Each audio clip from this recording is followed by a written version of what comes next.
میں نے کہا کہ استحکام ہوتے کہ میرے دور میں سعودی ڈیولپمنٹ فنڈ نے آزاد کشمیر کے تعلیمی اداروں کے لیے 5 ارب کی معاونت یعنی $15 ملین انہوں نے ہمیں دینے کی.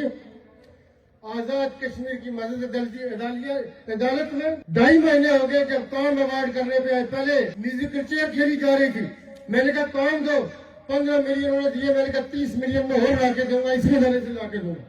میں جاؤں گا جگہ, لیکن مسجد عدالت اسٹے دے کے بیٹھی. میں نے اس دن کہا تھا میرپور میں کہ راولا کوٹ سے دھواں نکالیں گے, کس بات کریں گے, لیکن رمضان کا مہینہ لوگ کہتے ہیں کہ پنچ کا دھواں عید کے بعد زیادہ اچھا نکلتا. رمضان میں لحاظ کرنا پڑتا تو انشاءاللہ عید کے بعد نکالیں گے. سڑک سے چلنے والوں کو بلا کے اسٹے دیا جاتا ہے.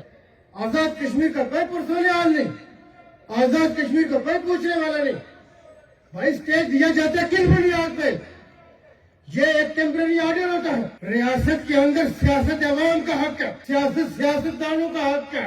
اس ڈومین میں کون آ سکتا ہے کون نہیں آ سکتا, فیصلے ہم کریں گے. کوئی کسی سے بیٹھ کے پیچھے مانیٹر کرنا چاہتا ہے اس کو بھی دیکھیں گے. ہم یہ کہتے ہیں کہ ہم بتائیں گے کہ ہمارے اختیارات کیا ہے, دوسرے کے اختیارات کیا ہے یہ ہم بتائیں گے. ہمیں نہ ڈکٹیٹ کیا جائے, نہ ہمیں ڈکٹیشن لینی آتی ہے, نہ کسی کو ڈکٹیٹ کرنے دیں گے.